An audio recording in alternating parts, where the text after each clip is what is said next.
Não, eu tô só abrindo para chamar a Letícia.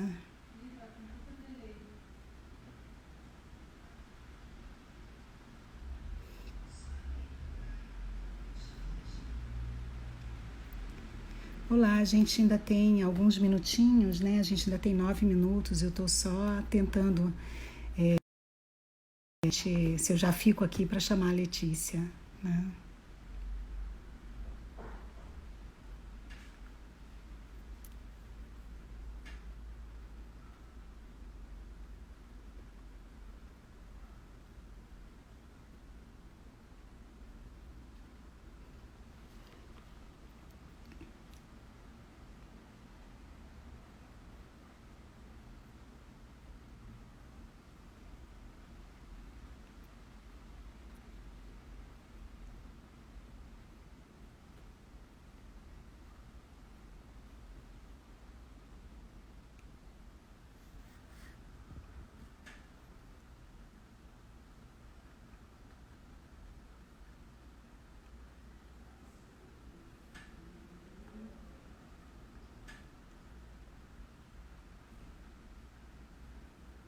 A gente já vai começar daqui a pouco, né? Daqui a 8 minutos.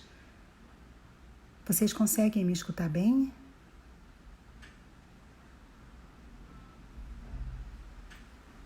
Vocês estão me escutando? Se vocês estiverem me escutando bem, vocês coloquem um ok. Ah, ótimo. Obrigada, Fabiana.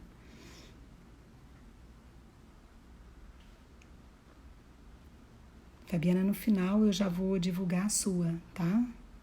Com o Alexandre, já me passou o título e tudo mais, e a gente vai lançar o cartazinho para vocês poderem divulgar.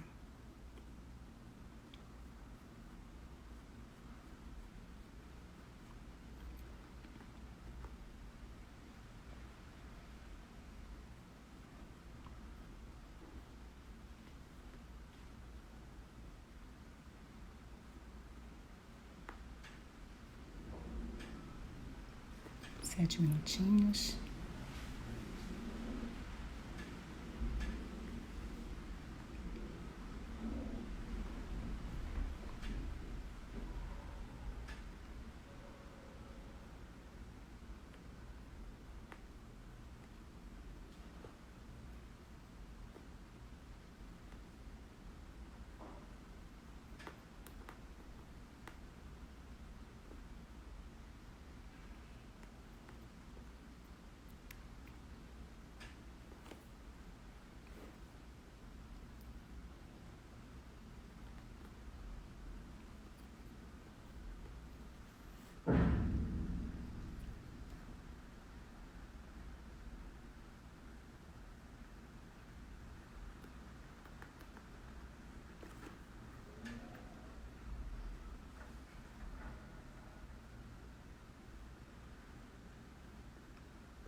Daqui a pouco a Letícia deve estar já fazendo a solicitação. Como hoje é o primeiro dia, eu entrei um pouco mais cedo para me certificar de que vai ser feito tudo direitinho.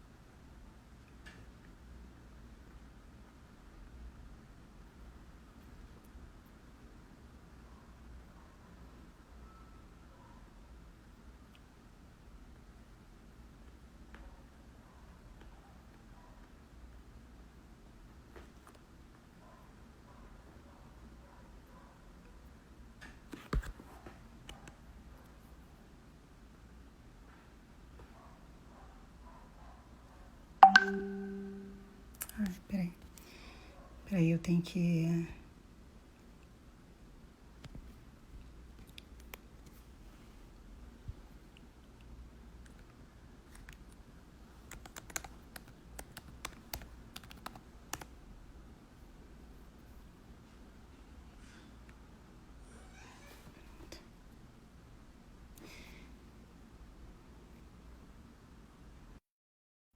Pronto, já chama. Letícia já.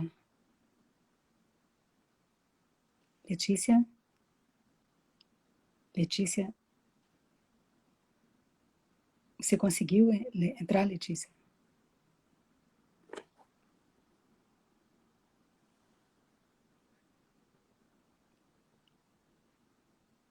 Letícia?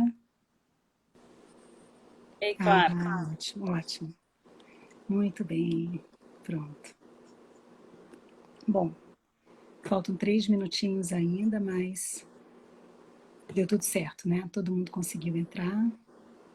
Certo.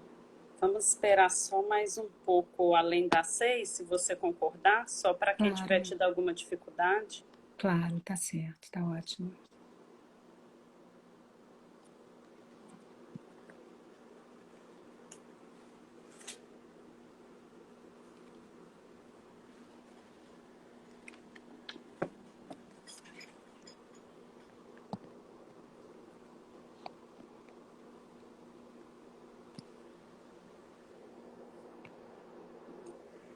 Você quer testar o seu som, Letícia? Quer perguntar para eles se eles estão te escutando bem?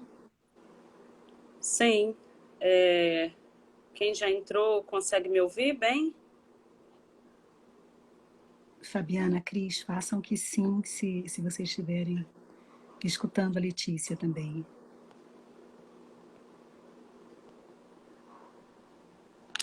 Agora Sim, continuam me ótimo, tá escutando? ótimo, sim, sim, continua. Bom, Sim, eu estava usando fone, mas então não vou usar mais, porque não precisa. não precisa, eles estão escutando bem. A única coisa complicada é a gente ter que ficar segurando o celular, né? Mas, É, ele não para com o fone. a gente pensou até em fazer com mais de uma, quer dizer, mais do que 2 pessoas falando, mas a gente ficou meio sem saber como a gente conseguiria fazer isso, né? Mas depois me disseram que dá para fazer. Vamos ver. E talvez com outra plataforma, né? É, mas eu acho assim que mesmo nessa parece que dá para fazer com mais gente. Mas eu não sei como funcionaria de fato, né? Então a gente. Você quer que a gente. Bom, vamos então, enquanto a gente espera, né, que as pessoas entrem, vamos tentar falar, né, sobre o próprio Idaí, né?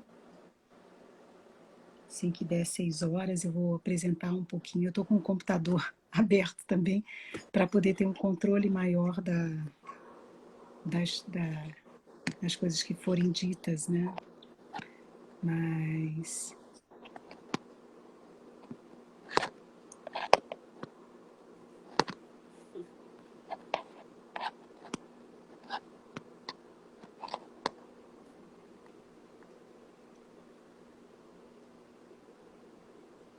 é, bom, deu 6 horas agora, então vou começar apresentando o Idaí, né? Enquanto a gente aguarda que as pessoas que estão interessadas mais no tema mesmo possam entrar com mais calma, né? Bom, gente, hoje é a nossa primeira live, né? O Idaí foi um grupo criado por pessoas que trabalham com questões de justiça e bioética, direito. Na verdade, Idaí significa ética, direito, ambiente e Liga para outro lado interseções, aqui, por né? favor. E o nosso objetivo é discutir, nesse momento da pandemia, Inspiração de onda. questões bioéticas que, de uma forma geral, são desconsideradas ou que as pessoas tentam trabalhar com uma certa urgência e, em função disso, evidentemente, deixam muito de fora, né? E a necessidade de gerar uma live para isso foi que a gente percebeu que as coisas estão acontecendo de uma forma muito rápida e não tem muito sentido a gente parar para escrever um artigo em resposta, porque quando o artigo sair, o tema já não tem sentido, né? Quer dizer, existe uma certa urgência de se discutir certas questões. Então, um grupo de bioeticistas, pessoas, nós somos um grupo interdisciplinar, né? Por exemplo, a Letícia vem da área de psicologia, eu venho da área de filosofia e também de psicologia, né? E nós temos pessoas de diversas áreas da biologia, da nutrição, da fisioterapia, da medicina, né, da enfermagem, que trabalham esses temas já há algum tempo, né? E em um momento como esse, a gente então achou que seria interessante, seria a nossa forma de contribuir com a sociedade, né? Tentar lançar alguma clareza sobre certos aspectos, né? Não necessariamente soluções, porque a gente que trabalha com bioética, a gente sabe que as soluções elas são muito mais complexas do que qualquer protocolo, do que qualquer urgência possa propor, né? Então, na verdade, o que a gente está tentando desenvolver aqui é uma percepção mais crítica da situação e tentando trazer alguns elementos que nos parecem um pouco à margem da discussão, né? Um dos nossos objetivos também é sobre esse tema específico de que nós vamos falar hoje, e que também vai ser o tema da próxima live, na próxima quarta-feira, né? Só que dessa vez com Alexandre Costa e com Fabiana Pompermayer, né? Discussão desse tema especificamente, nós vamos tentar gerar uma publicação sobre ele, né? Então a gente conseguiu uma revista que acenou positivamente ao nosso interesse em fazer um número relâmpago, mas que pudesse conter artigos sobre isso, né? Então, nós queríamos convidar todos vocês que tiverem interesse em discutir essa questão e escrever sobre isso, a escrever, mandar para a gente e a gente vai mandar a revista Diversitates, que no momento é uma revista da Universidade Federal Fluminense, né? E também é interdisciplinar e etc., né?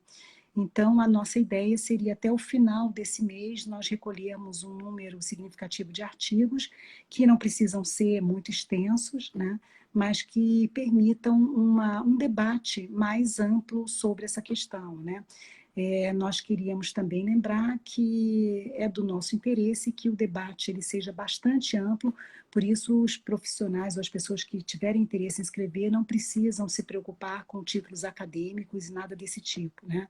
De fato, o que a gente quer é uma interseção bem grande de diversas áreas, de diversas pessoas, de diversos pontos de vistas, para enriquecer o debate e tentar gerar alternativas, né, para esse momento que a gente está vivendo. Bom, então, basicamente isso, né? Então, hoje eu estou aqui para começar esse debate, eu e a Letícia, eu, na verdade, coloquei nós duas para iniciarmos nessa primeira apresentação do IDAI, porque nós escrevemos há pouco tempo para o jornal uma, um artigo sobre esse tema, né? Saiu no Brasil, eu esqueci, Ontem, no Brasil Brasil de de fato. fato, né? Eu não sei exatamente o dia e tudo mais, mas depois a gente vai tentar colocar o link para vocês. E, e só para tentar ser de fato o piloto, né? E depois a ideia é que cada quarta-feira, às 6 horas, venham novas duas pessoas discutindo temas relacionados à pandemia, que não precisam ser esse, mas que podem ser temas relacionados a, por exemplo, como está a situação dos animais durante essa pandemia, como é que as pessoas estão reagindo, né? Quer dizer, muitos animais têm sido abandonados, etc. Como está sendo a questão do consumo e vários outros tópicos relacionados a isso. Então é isso. Então, se vocês tiverem tópicos do interesse de vocês e quiserem, inclusive, solicitar que a gente coloque pessoas para discutir esses tópicos, todas as sugestões vão ser muito bem-vindas, né? Então, hoje eu acho que a gente já pode começar, né, Letícia? O que você acha? Acho que sim. Então, meu nome é Maria Clara Dias e eu sou professora da UFRJ, do Departamento de Filosofia e do PPG Bios, né? E eu tenho aqui hoje comigo a Letícia Gonçalves, que é psicóloga e se doutorou também no PPG Bios. Para quem não conhece, o PPG Bios é um programa interdisciplinar e interinstitucional de bioética que congrega 4 instituições do estado do Rio de Janeiro, né, a Universidade Federal, o UFRJ, né, a Universidade Federal Fluminense, a UF, a UERJ e a Fiocruz, né? Então, a partir desse núcleo de pessoas de instituições diferentes e de áreas diferentes que nós vamos tentar trazer, então, aqui para vocês essa discussão, né? O Cris, você pode postar direto aí para todo mundo ver, ela mandou por WhatsApp o link do artigo, mas se ela colocar nos comentários, eu acho que as pessoas já podem ver, né? Então é isso. Então a gente vai começar e a Letícia vai começar com as primeiras considerações sobre o tema e depois a gente segue discutindo. Então, Letícia, você tem a palavra. Claro, boa noite às pessoas que estão nos acompanhando, né? Deu para ver as que já entraram. É muito bom contar com vocês nessa conversa. Como a Clara falou, nós estamos reunindo iniciativas de contribuir com esse debate que tem sido feito por muitas pessoas no mundo e no Brasil, principalmente considerando que é uma das maiores crises de saúde na história, né? E, com certeza, no caso do Brasil, é o maior desafio da história do SUS, né? As questões são muito complexas, nós pensamos em abordar algumas, com certeza não vai ser suficiente uma live, né, nesse tempo que nós temos, mas como a Clara disse, nós vamos continuar a partir de outras, né? Eu queria falar primeiro que, principalmente, nós estamos acompanhando e defendendo como principal pauta nesse momento a reivindicação da gestão única da fila dos leitos, né, pelo SUS, considerando a disponibilidade do setor privado, que é superior à do SUS e está atualmente subutilizada, né? E que, apesar também da tentativa de ampliar a quantidade de leitos e de construir hospitais de campanha, parece incontornável discutir essa questão dos critérios, ainda que isso possa nos provocar algum incômodo, né, em grande medida bastante incômodo, de ter que pensar nesse tipo de questão. Nós percebemos aqui no Rio que já estamos em um estado, uma fase do setor de saúde diferente de outras regiões, né? Algumas podem ainda enfatizar ações de contenção do contágio, apostando mais em iniciativas centradas na atenção básica, por exemplo, mas já tem algumas regiões em que o sistema de saúde já entrou em colapso e outras que a saturação dos recursos também já é bastante expressiva, né? Nós estamos acompanhando que há um consenso, de certa forma, bioético, de que discutir os critérios acaba por reduzir riscos ainda maiores do que a não definição deles, né? Isso produziria uma aleatoriedade muito maior e provavelmente mais mortes do que aquelas que são inevitáveis, né, de uma certa maneira. E o nosso principal objetivo com esse debate com vocês é principalmente demonstrar a relevância dessa discussão, popularizar essa discussão e explicitar como, embora principalmente os critérios eles trazem aspectos técnicos, a população e todas as outras categorias profissionais precisam se engajar justamente porque a população tem direito de conhecer quais critérios vão ser adotados e participar da discussão, ou, enfim, se concorda com esses determinados critérios ou não, justamente porque qualquer adoção de critérios implica em consequências, né?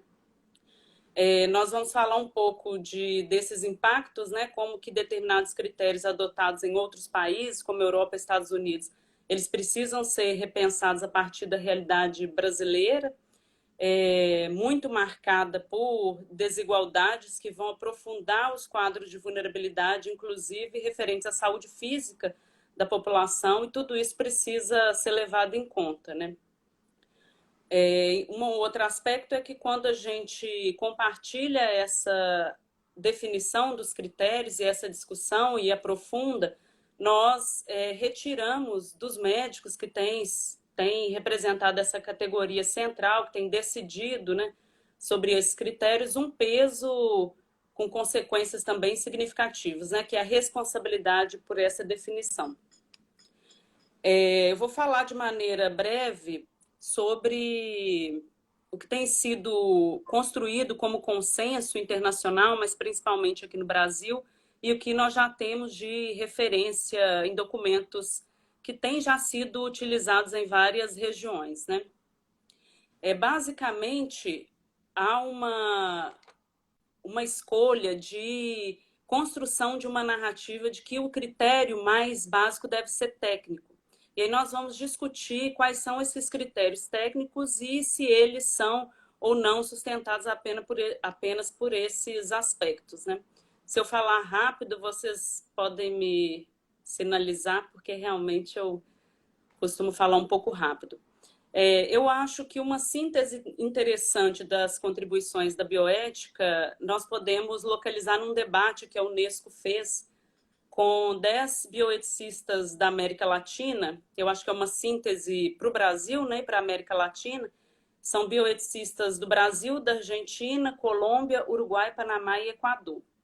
E, embora eles tentem contornar o aspecto técnico, há uma dificuldade muito grande de proposição de outros critérios, justamente porque nós não tivemos ainda uma oportunidade na nossa sociedade de discutir esse tipo de questão, né? Como nós sabemos, o Conselho Federal de Medicina já tem normativa sobre os critérios para alocação de leitos, mas isso é realmente considerado algo totalmente restrito a essa categoria profissional, né?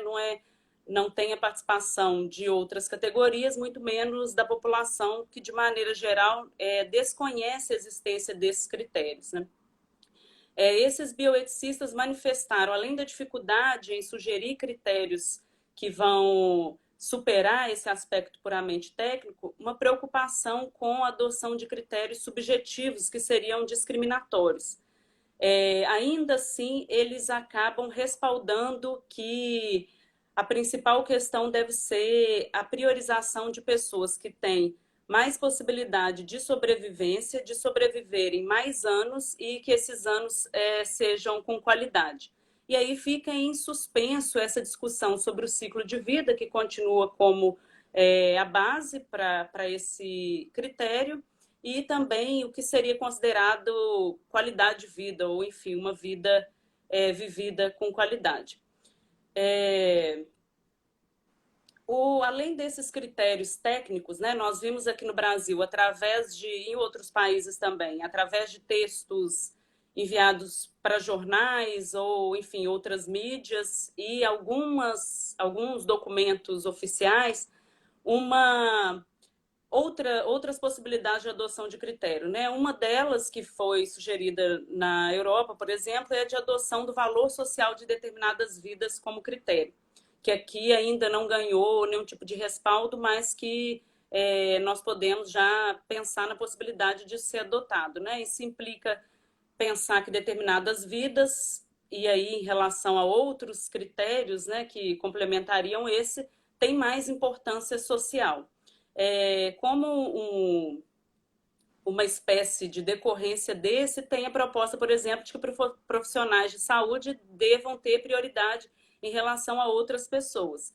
E aí, considerando que os profissionais de saúde poderiam retornar para contribuir com mais pessoas, e aí, então, haveria um princípio de utilidade, né, organizando esse tipo de critério.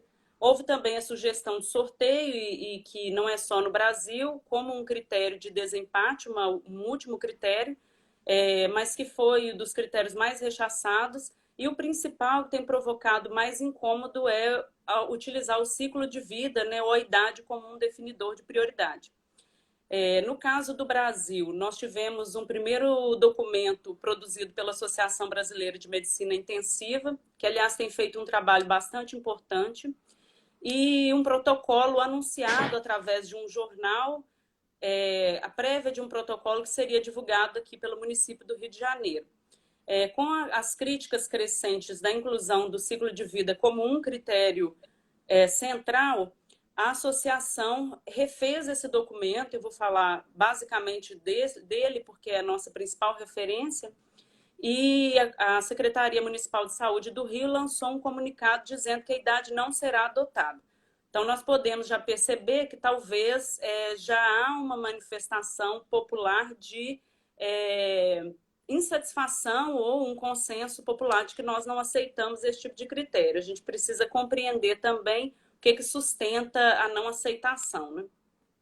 Sobre a iniciativa da Associação Brasileira de Medicina Intensiva, é importante destacar, né, que eles fizeram esse documento principalmente por uma ausência de resposta centralizada do governo federal, né? Mais especificamente do Ministério da Saúde, que até o momento não se engajou da maneira necessária nessa questão tão séria, né? E então outras instituições têm se colocado nesse lugar de preencher essa lacuna.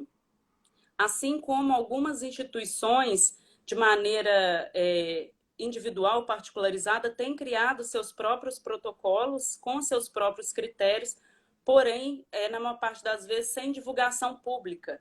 Então, os hospitais, as instituições e os municípios funcionam com uma determinada lógica de triagem, em que algumas pessoas vão ter prioridade e outras não. Isso significa que algumas pessoas não vão ter acesso a um leito de UTI ou a um respirador, e as próprias pessoas não têm essa informação.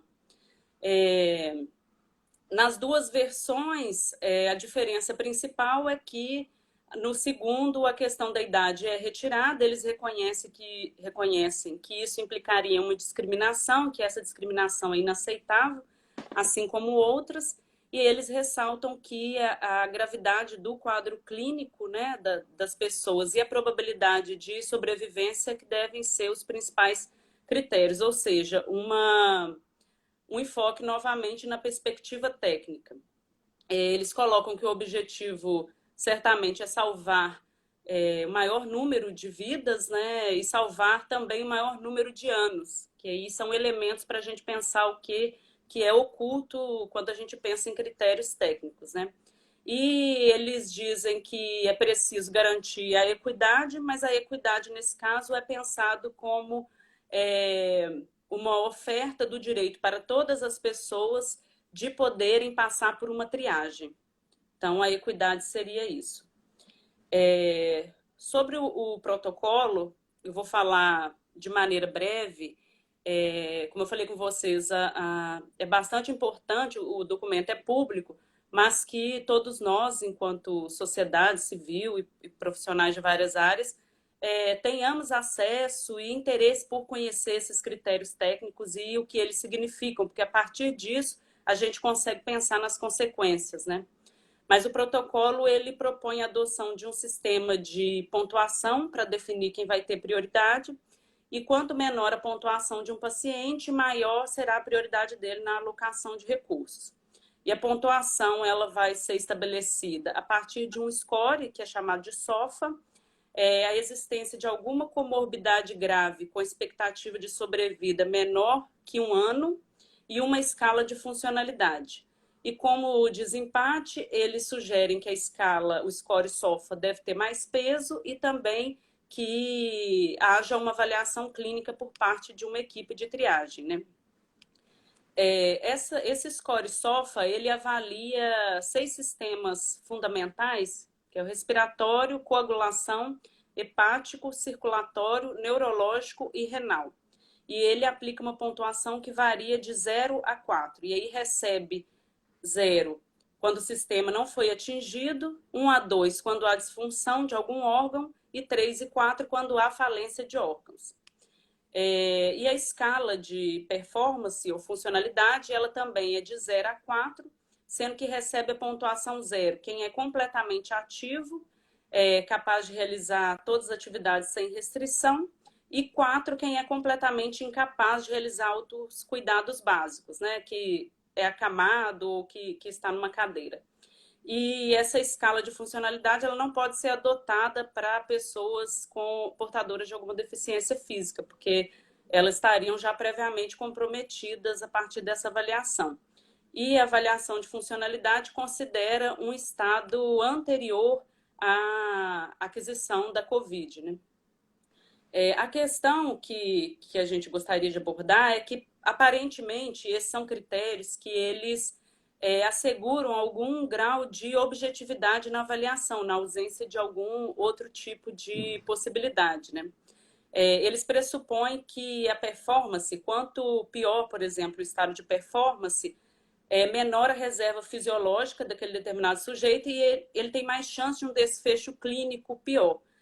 A tentativa é de que se dê prioridade a quem tem mais chance de sobreviver, que vai fazer um uso num período mais curto daquele recurso e que viva mais tempo depois, né, com qualidade.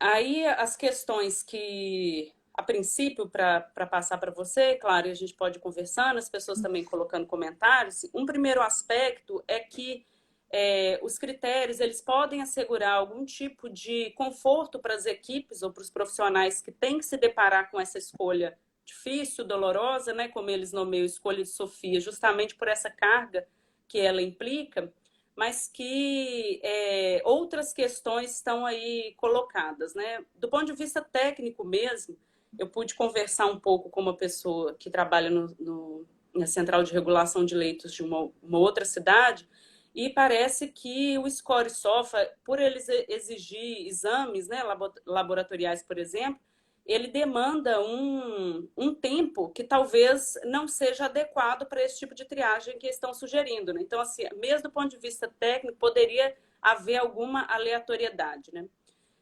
Como nós discutimos já naquele texto breve para o jornal, uma classificação como essa, né, o estabelecimento de critérios, ainda que seja dito que é apenas técnico, nós precisamos conseguir explicitar qual a validade moral desses critérios, né, e quais valores éticos sustentam esses critérios, né, e discutir como uma avaliação técnica possui também valores ocultos, né, o que está implícito com esses critérios técnicos. Nós podemos já imaginar, por uma reflexão bastante ampla, quais pessoas já ficariam na frente, quais pessoas provavelmente não teriam acesso aos leitos, né? E aí a gente precisa pensar, então, quais as consequências da adoção desses critérios e se, de fato, a questão do ciclo de vida é eliminada com essa perspectiva técnica, né? Sim, retomando então a questão do início, né? Quer dizer, vou tentar falar muito mais sobre o ponto de vista até da própria filosofia, né? Quer dizer, uma reflexão sobre isso. Em primeiro lugar, o que são, como nós estabelecemos critérios, né? Todas as vezes que nós estabelecemos critérios a partir de um grupo pequeno de indivíduos, como por exemplo profissionais de saúde ou representantes de determinadas instâncias políticas de um país, é claro que esses critérios eles vão ser pouco representativos, né? Quer dizer, na verdade, qualquer tentativa de estabelecer critérios que possa ser considerada válida, ela deveria supor um fórum amplo de discussão. Por quê? Porque só a partir desse fórum amplo de discussão que nós temos como checar os pressupostos que, de alguma forma, determinam a eleição daquele critério, né? Então, como a Letícia falou, vários textos mencionam critérios do ciclo de vida, por exemplo, né? E uma coisa que a gente poderia perguntar, quer dizer, todas as vezes que um critério é eleito, é porque existem determinadas crenças e valores que respaldam aquele critério, né? E a pergunta é, quais as crenças e valores que estão por trás de um critério como, por exemplo, o ciclo de vida, né? Se a gente for pensar a nível de justiça, uma percepção de justiça equitativa significaria considerar um determinado bem, né, que aquele bem específico deveria ser igualmente distribuído para todos, né? E até que ponto faz sentido a gente achar que anos de vida seria um bem que nós poderíamos supor que passaria por esse crivo, né? Quer dizer, é alguma coisa que nós poderíamos supor que devemos distribuir igualmente para todos, né? Quer dizer, a ideia de ciclo de vida, ela tem e a percepção de que quanto mais se vive, melhor é, e é como se as pessoas tivessem uma dívida para com aqueles que ainda não viveram um determinado período, ela acaba tendo por trás uma série de valores que, sob o ponto de vista de decisões éticas em outras instâncias, seriam bastante problemáticas, né? Então, nesse sentido, seria fundamental a gente perguntar para todas as vezes que o critério ciclo de vida ou a idade ela surge como relevante, a gente poderia perguntar, e teria que perguntar por quê. E se não forem fornecidas, nesse caso, razões publicamente aceitáveis para isso, então esse critério deveria estar sendo descartado, né? Quer dizer, e o que a gente poderia imaginar, e aí é claro, a gente pode imaginar sempre que a eleição de determinados critérios sobretudo quando não são justificados publicamente, tem por trás alguma coisa, né? E essa noção do ciclo de vida e da idade, que mesmo como a Letícia tentou mostrar, acaba aparecendo, ela entrando novamente na discussão, mesmo quando ela é recusada, né? Ela parece ser compatível com uma percepção de que numa sociedade capitalista como as sociedades contemporâneas, né, uma pessoa vale o que ela é capaz de produzir. E as pessoas produzem dentro de um determinado ciclo de vida. Né? E a partir do momento em que elas chegam a um momento em que elas não são mais produtivas, elas já não interessam também mais a esse sistema. Né? Isso a gente vê claramente a partir até de fala de determinados representantes políticos, né? Sobre o que significa isso, né? O que significa essa pandemia. Num primeiro momento, ela foi colocada como algo que não tinha muita importância, justamente porque supostamente ela atingiria pessoas que já estão fora desse sistema produtivo, né? Então, quando a gente fala em ciclo de vida, quando a gente fala também do valor social de cada indivíduo, né, de cada indivíduo que entra nessa fila por um leito, a gente teria que perguntar como é que a gente determina o valor social de um indivíduo? Né? O que estaria por trás dessa determinação? E quando a gente fala também de funcionalidades, parece que a gente necessariamente considera que tem determinadas funcionalidades que são padrão e que o exercício dessas funcionalidades, elas são fundamentais, elas são básicos para o pertencimento à própria sociedade, né?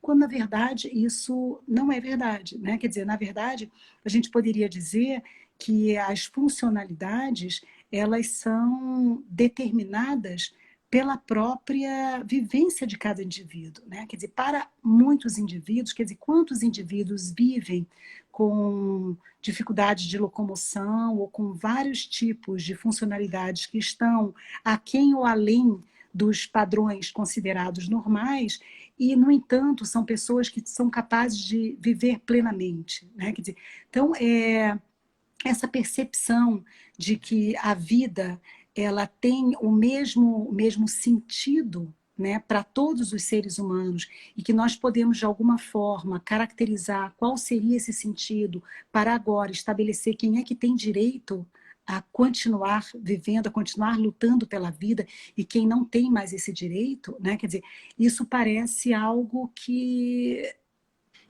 não faz muito sentido, né? Quer dizer, na verdade, eu entendo a urgência de se tomar decisões, nós entendemos a necessidade de estabelecer alguns elementos que vão ser úteis para a discussão, mas nós temos que lembrar que engessar essa discussão a partir de estabelecimento de funções específicas que seriam consideradas como essenciais para todos os seres humanos, de alguma forma, deixar de fora muitos seres humanos, que são, na verdade, os seres humanos que, de uma maneira geral, já têm certas funcionalidades padrões deficitárias por questões socioeconômicas, por exemplo. Né? Quer dizer, e o fato de uma pessoa, por exemplo, apresentar um grau de subnutrição acentuado, será que isso significa que ela teria menos condições de levar a cabo a sua vida e de continuar vivendo e continuar, de alguma forma, florescendo enquanto indivíduo? Quer dizer, se a gente for imaginar se esses padrões fossem estabelecidos por uma certa classe, com um determinado poder aquisitivo específico e que vivem em condições de uma proteção ambiental, de uma proteção geográfica bastante substantiva, a gente poderia dizer que a maior parte das pessoas estariam fora disso, porque se consideraria que as pessoas que não conseguem aquela situação específica, que é aquela situação ideal, né, elas não teriam chances de sobreviver. E, no entanto, a nossa história mostra que isso não é assim, muito pelo contrário, né? Quer dizer, muitas vezes essas pessoas são capazes de enfrentar adversidades que uma pessoa com funcionalidades padrões, como a minha, como a da Letícia, não teriam condições, né? Então, na verdade, essas escolhas, no momento em que elas estão sendo feitas, essa noção de o estabelecimento de critérios ou de diretrizes, estão sendo feitas com uma interlocução bastante reduzida, uma interlocução que é a mesma, né, que se realiza de forma sistemática na sociedade, só quem fala, só quem tem voz, é quem tem um certo poder aquisitivo, uma certa escolaridade, geralmente homens, ou seja, pessoas que têm poder de atuar ativamente na sociedade civil e política, né? Então, no momento em que esses critérios ou essas regras são estabelecidas por esse grupo, é claro que elas vão ter uma visão contaminada do que é para esses indivíduos os funcionamentos básicos, a funcionalidade de cada indivíduo, né? E a possibilidade desses indivíduos contribuírem socialmente, né? Então, é mais do que, na verdade, acentuar ou determinar que critério nós deveríamos adotar. Eu acho que o que é importante a gente ter em mente é qualquer decisão acerca de critério, ela tem que ser feita num fórum o mais amplo possível, né? E nós temos que dar ouvidos e voz às vozes mais distantes, né? E vozes que até hoje não foram escutadas, né? Quando a gente fala, por exemplo, de isolamento social, o que significa o isolamento social para a pessoa que vive numa comunidade e que no mesmo cômodo habitam 5 pessoas, 6, 7, 8, né? Quer dizer, de que a gente está falando efetivamente? Então, enquanto a gente não trouxer também a percepção dessas pessoas para essa discussão, nós corremos um risco bastante grave de ser os filósofos de gabinete, né? De determinarmos, de alguma forma, o que deve ser feito, ou os médicos, né? De gabinete também, de determinar de uma forma que, evidentemente, vai excluir o que seria do interesse dessas pessoas, porque elas simplesmente não vão ter voz. E o que para elas possa ser considerado básico, né? E agora eu vi, né? Pois é, justamente, as pessoas estão sem saneamento básico, né? Então, quem não tem saneamento básico, quem não tem essas condições mínimas, né? Como é que a gente vai agora supor que a gente pode determinar para elas como elas vão gerenciar essa pandemia, como elas vão lidar com isso, se nós não fornecemos ou nós não nos preocupamos até o momento de garantir certos funcionamentos para elas, né? Então, é bem mais uma tentativa de apontar para esse aspecto, que o diálogo ele tem que ser verdadeiramente inclusivo, para que ele possa ser um diálogo que crie condições de se pensar esse momento que a gente está vivendo e que divida a responsabilidade pelas decisões, né? Eu acho que se a equipe de saúde, se os profissionais de saúde, de alguma forma, eles ampliassem esse debate, eles nos responsabilizassem também por nos posicionarmos e por expressarmos o que nós consideramos como sendo o mais básico para a discussão, eu acho que, em grande parte, eles tirariam dos ombros essa responsabilidade. O que nós podemos fazer é simplesmente nos tentar fazer o melhor de nós, né, num momento como esse. Agora, os médicos não são oniscientes e onipotentes, então eles não podem imaginar que, isoladamente, eles vão ter uma solução satisfatória para o problema, né? Então, nesse sentido, eu acho que a percepção dessas limitações e a tentativa e a necessidade de se pensar os riscos que o estabelecimento de determinados critérios poderiam ter é algo fundamental, porque nós não podemos promover agora ou incentivar uma política discriminatória e que considere que que na verdade isso já é um fato, né? Mas que ainda endosse ainda mais uma percepção de que certas vidas são valiosas e outras não. Então, que os nossos critérios, de alguma forma, precisam contemplar isso, né? Precisam contemplar a ideia de que nós vamos descartar essas vidas que já sempre foram consideradas não valiosas, né? Então, eu acho que a gente tem que ter muito cuidado em discutir essa questão para justamente não deixar que isso aconteça e para tentar mostrar que essa percepção ela pode ser bastante truncada porque é uma percepção de pessoas que, na verdade, sempre sobreviveram com um determinado padrão de vida que permitia que certas funcionalidades fossem exercidas sem grandes problemas, né? E que, por causa disso, julgam que só quem tem essas condições é capaz de continuar desenvolvendo bem essas funcionalidades no futuro e, portanto, é capaz de sobrevida, o que, evidentemente, não é o caso, né?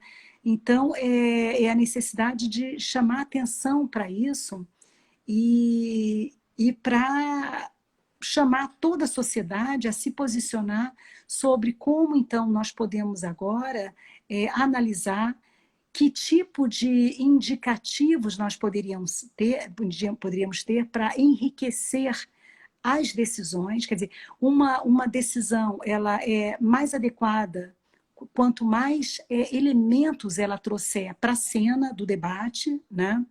Então, nesse sentido, se a gente fecha o debate, a gente vai simplesmente restringir os elementos que nós podemos mobilizar para justamente tomar uma decisão, né? E é claro que esse momento que a gente está vivendo, ele é só um indicativo de tudo que ele, na verdade, é só um sintoma da doença que, de alguma forma, já toma, né, a nossa sociedade há muito tempo, né? Que é uma sociedade desigual, é uma sociedade extremamente injusta, né? E que condena um segmento enorme da sociedade, eu diria, evidentemente, da humanidade, né? A não sobrevida ou a uma vida sem nenhuma qualidade, né? E aí me parece claro também que todas as vezes que a gente fala que entra uma discussão acerca da vida, surge sempre aquela ideia de que a gente pode falar em vida de uma forma abstrata. Vida abstratamente não é nada, as vidas só existem enquanto elas são encarnadas por indivíduos, né? E esses indivíduos, eles percebem as suas vidas como vidas que possuem valor justamente quando eles percebem que eles podem realizar aquilo que, de alguma forma, eles aspiram, aquilo que, para eles, justifica a possibilidade de estar vivos, né? Então, nesse sentido, isso tudo tem que ser levado também para discussão, né? Porque nós podemos ter aí uma série de nuances que estão sendo simplesmente deixadas de lado. É claro que eu imagino já os profissionais da área de saúde, alguns vão dizer, não, mas se a gente for fazer tudo isso, a gente vai perder muito tempo. Não, como a própria Letícia mostrou, qualquer tipo de avaliação técnica também leva muito tempo, né? E esse não é exatamente o ponto.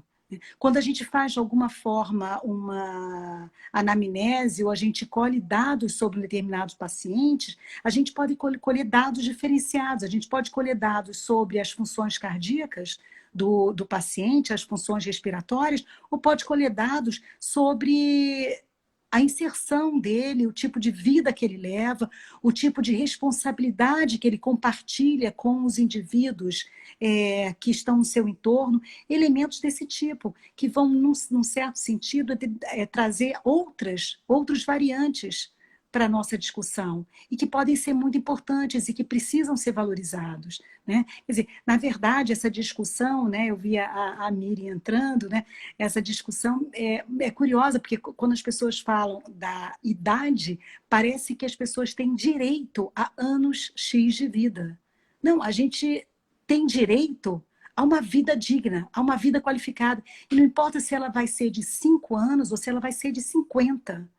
Né? A gente tem que preparar a nossa sociedade para garantir esse direito aos indivíduos, direito a uma vida digna, e não necessariamente direito a uma vida, a um ciclo de vida que se complete da infância até a velhice, porque nós Clara, sabemos perfeitamente que ninguém tem controle sobre isso, né?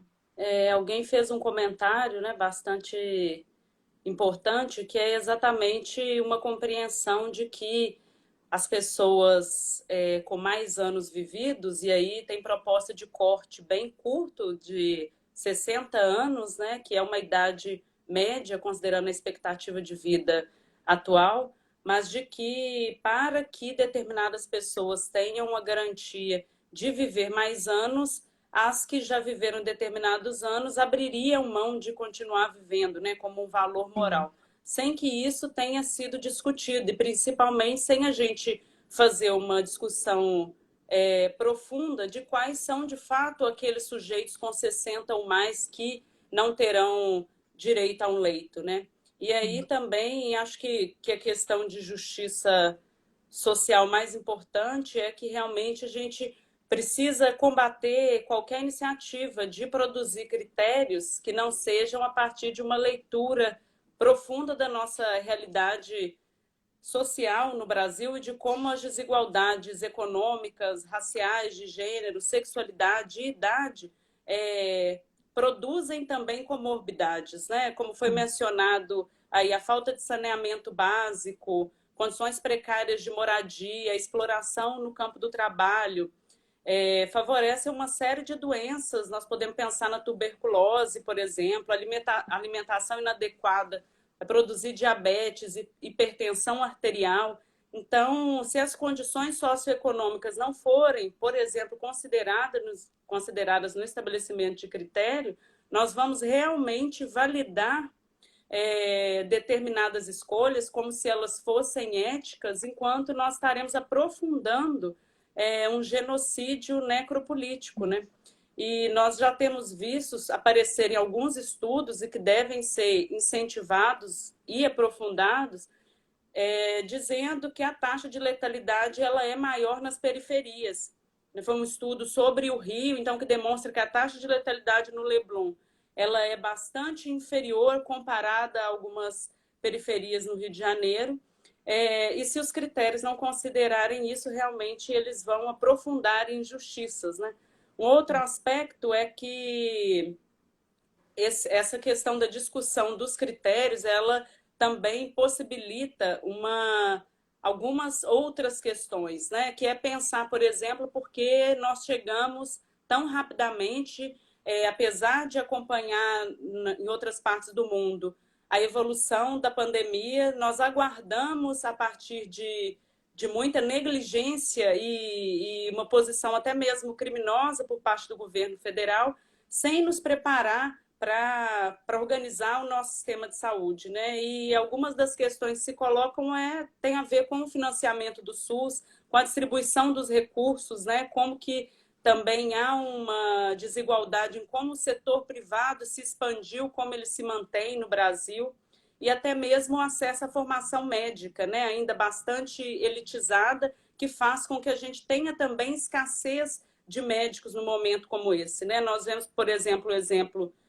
aliás, né, de Cuba, que tem uma outra perspectiva com a medicina e com a própria saúde pública e realmente considera como uma política fundamental, e a formação médica lá ela de amplo acesso, tanto é que eles têm sido uma espécie de solidariedade do mundo nesse momento, né, exportando, enviando médicos para vários lugares do mundo. E aqui, por outro lado, nós continuamos mantendo a profissão médica não como uma profissão de bastante relevância para o povo brasileiro, mas como um nicho bastante específico de uma determinada classe social que vai se perpetuar a partir de uma profissão, né? E uma outra questão que é bastante fundamental é realmente o papel do Estado, né? Como nós começamos conversando, como que associações, instituições, pesquisadores e etc., têm feito um esforço para superar uma ausência de responsabilidade do Ministério da Saúde, né? E do presidente do Brasil, e enfim. E o quanto isso vai aumentar o número de vidas que nós vamos perder. E que se soma a essas outras questões, né? Porque quando a gente discute os critérios ou qualquer aspecto sanitário descolado dessas outras questões socioeconômicas, ou, por exemplo, simplesmente importando discussões ou critérios de países da Europa, nós continuamos fazendo uma leitura que não serve para o Brasil, né? E o desafio é justamente fazer com que o povo brasileiro compreenda que quando nós falamos de critério para alocação de recursos, nós estamos falando realmente sobre a nossa vida, né? E essa decisão ela não pode ser atribuída ou delegada a um determinado profissional, uma determinada equipe que tem valores moldados pela classe social também, né? A marcação de classe da formação médica, com as exceções, obviamente, né? Mas ela vai atravessar também o estabelecimento dos critérios técnicos. E tudo isso precisa ser levado em consideração, né? A expectativa de vida, por exemplo, é um critério social, não é um critério individual. Então, quando se adota esse tipo de avaliação de maneira individual, certamente ele é injusto, ele é insuficiente, né? Então, parece que os critérios eles mais cumprem uma função de oferecer um certo conforto para quem precisa, né, no momento com muito pouco tempo de decidir. E essa é uma questão muito séria, muito importante, né, o suporte psíquico para esses profissionais. No entanto, essa não deve ser a questão principal, né? A preocupação com a decisão rápida, com a saúde mental dos médicos, ela é um segundo aspecto, né? Primeiro é realmente o que nós somos capazes de fazer agora, nesse tempo mais curto e urgente, em termos de justiça, né? E talvez a gente possa pensar coletivamente, né? E se essas iniciativas forem ganhando forças, na adoção de critérios a partir da justiça reparativa, né? Então, diferentemente de critérios técnicos ou idade ou etc., além da gestão dos leitos do setor privado pelo SUS, que vai ser fundamental essa redistribuição do acesso aos cuidados em saúde, outros tipos de critérios que precisam levar em conta uma leitura bastante sistemática de quem é o povo brasileiro, suas condições de vida, as desigualdades, né, que atravessam a experiência, e reparar as injustiças historicamente cometidas pela nossa sociedade, ao contrário de agora simplesmente definir pela morte da população pobre, negra, LGBTQ e das mulheres no Brasil. Sim.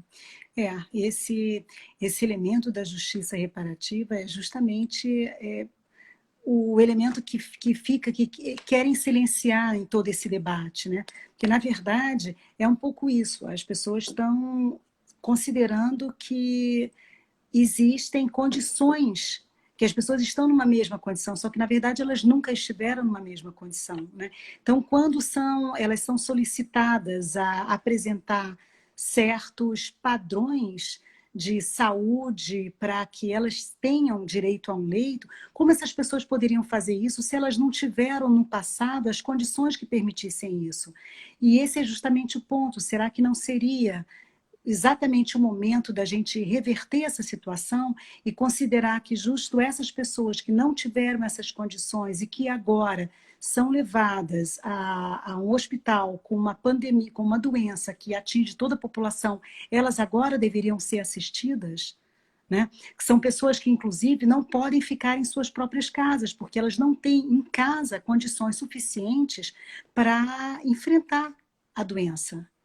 Né? Então, e todos esses elementos, que são elementos que, num certo sentido, tentam deixar à margem da discussão, a gente gostaria de insistir que eles precisam ser pensados e eles só vão ser pensados quando a gente ampliar o debate e chamar para o debate quem vive esse dilema, ou seja, quem pertence a classes sociais, a grupos que, de alguma forma, foram e são negligenciados pela sociedade, né?